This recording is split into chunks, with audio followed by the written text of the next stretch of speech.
Hello, everyone, and welcome to another episode of the Wise Decision Maker Show, where we help you make the wisest and most profitable decisions. I'm Dr. Gleb Tsipursky, the host of the Wise Decision Maker Show and the CEO of Disaster Avoidance Experts.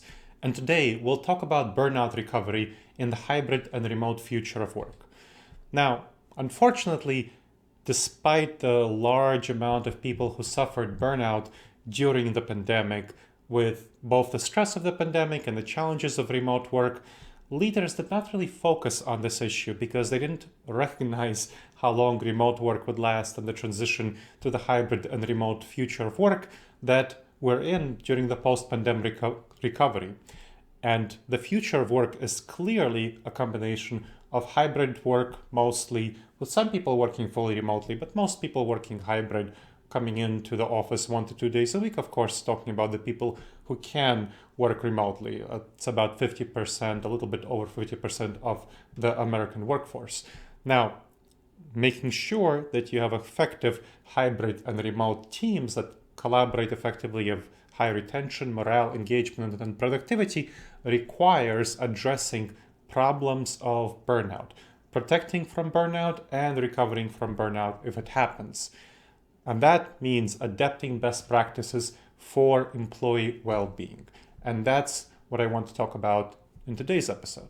Now, organizations unfortunately failed to adapt to remote work effectively during the pandemic. What they did is they transposed existing in-office practices to remote work. They did things like communicate and collaborate as though it was in-office activities, but just transposed to remote settings, such as Zoom happy hours. In Zoom happy hours, no one enjoys Zoom happy hours. Maybe no one is too painting with too broad of a brush, but the large majority of employees feel, at least implicitly and often explicitly, forced to attend them, and it's draining and it's not fun. And there are lots, so that's one kind of dynamic that's really works well in the office, happy hours for most, but does not work for the large majority on Zoom settings. Also, leaders had many frequent team meetings because they wanted to maintain team cohesion. But video conference team meetings are draining, and research has shown that the more video conference meetings you have, especially kind of useless ones like Zoom happy hours, but also team video conference meetings, if you have them often, they actually cause less engagement rather than more engagement. And of course, that goes directly against what leaders want: more engagement and more team cohesion. So you're both wasting people's time and wasting the organization's money and shooting yourself in the foot with these meetings. That led to a lot of what's called Zoom fatigue.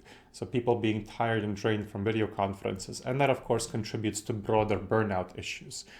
Now, another set of issues that contributes to burnout is not being focused and disciplined in using technology. So there are lots and lots of ways you can communicate, lots of technology options, whether it's Slack, Microsoft Teams, Trello collaborative software, of course, texts, video conference calls. You can be using Google Drive, you can be using Microsoft Teams, Dropbox for collaboration, file sharing. And lots of organizations, unfortunately, use everything. They just gave their teams business enterprise access to all of these and said, do what you want. Well, that led to a lot of technology overload and overwhelm. That is not good. So why did leaders not do the things that would adapt their teams to remote work during the pandemic, and now with the post-pandemic recovery, hybrid and remote work? One of the biggest problems that led to this, the problems that led to this, are called cognitive biases. These are mental blind spots, dangerous judgment errors that come from how our mind is wired, and they result in making poor strategic and financial decisions when evaluating options. It causes leaders to just go with their gut. Leaders are taught to go with their gut, unfortunately, and they're not taught how to make the best decisions using research-based practices from Fortune 500 companies, which is what we're talking about here. And this is something that you really want to avoid for yourself as a leader, and you want to encourage your leaders to avoid as well. Now, the biggest problem that I've seen when I'm consulting clients on how to adapt to the hybrid and remote future of work, and I've done this for a number of Fortune 500 firms, of altogether 17 clients, as well as middle market firms, nonprofits, a few startups. One of the biggest problems, now this is the biggest problem, is called functional fixedness. Functional fixedness. You might have heard of this as the hammer-nail syndrome. When you have a hammer, everything looks like a nail. When you're used to one way of collaborating, such as the way of collaborating in the office, you apply that methodology to all other contexts, even when it's not a good fit, such as remote work.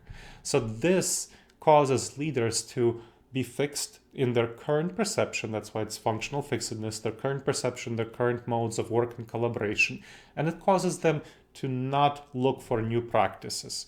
And that causes when necessary to do so. So that really harms them, teams, leaders, in the transition to the hybrid and remote future of work.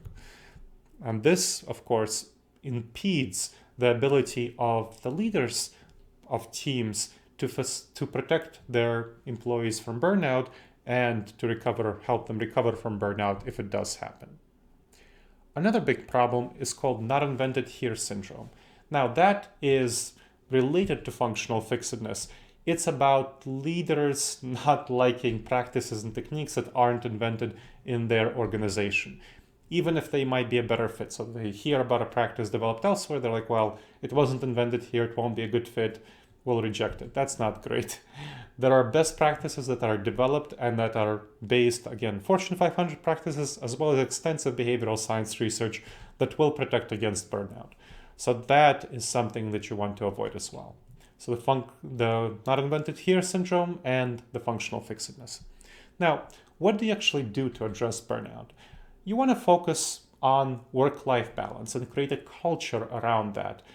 Work-life balance and good boundaries with work. So set good expectations for work, balanced ones that will not cause people to burn out. And then you want to also focus on protecting junior team members, helping them become more integrated into the team and providing them with some on-the-job learning. Because that, if they don't have team integration, if they don't have on-the-job learning, that leads to more burnout, of course, for junior team members. All right, so what are some of these best practices? Well, let's talk about the problems we discussed earlier, technology overload. Avoiding that, you want to address this by designating a limited number of collaboration and communication tools, the minimal required number, because too many different tools cause overwhelm. So decide on the minimum required set of tools. Don't use the same tools that do the same function. Don't use both Slack and Microsoft Teams. Don't do that. Don't use both Dropbox and Google Drive. Make sure that you use one set of tools so that you can collaborate effectively using that set of tools. Next, set good, clear boundaries for work-time balance. So flexible work hours, of course, you want to make sure to do that. So if you're having hybrid teams or remote teams, the hybrid teams will be coming in maybe a day or two a week, so they'll still be spending the majority of their work time remotely. And even if they're coming into the office, they're likely not coming in for the whole day. They're just coming in for a team meeting, some project work or something like that. So you want to set some common work hours. For example, 12 to 4 p.m. That would be the time when on the hybrid work in the office days, when employees come to the office, that would also be the time when everyone actively works, in remote settings. Now, at other times, folks can do their work whenever they want. Some are morning birds, they like to work in the morning. Some are evening owls and they like night owls and they like to work in the night. Whatever works for them, as long as they work during these common hours. That's the expectation. And as part of that, set norms around responding to messages within these common hours. A good default norm is within 2-hour responses on the common, agreed upon, shared set of tools, the collaboration tools within the 12 to 4 p.m. period. Now, what do you do to avoid Zoom fatigue? One good technique is to make sure to take 10-minute breaks, physical and mental breaks every hour. A good practical application is to end what previously were hour-long meetings, set them to 50 minutes, so have them end 50 minutes early. If they're half-hour-long meetings, set them at 25 minutes. What you'll find is that you can get the vast majority of what you wanted to get done in 50 minutes. It causes people to be more disciplined and it causes them to be more fresh, and thus There's also doesn't cause people to run late from meeting to meeting. And so that is also helpful for having efficient meetings. That has a number of benefits. So leave time for breaks, transitions. People will also be more efficient. They'll be more prepared. They know they have less time. And that helps make sure that you have productivity in the workplace without harming employee mental and physical health. Lots of benefits to this.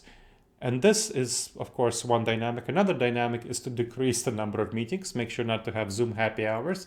Make sure to avoid those and have decreased number of team meetings as well as having breaks. All right, next, we talked about junior employees. How do you protect them from burnout?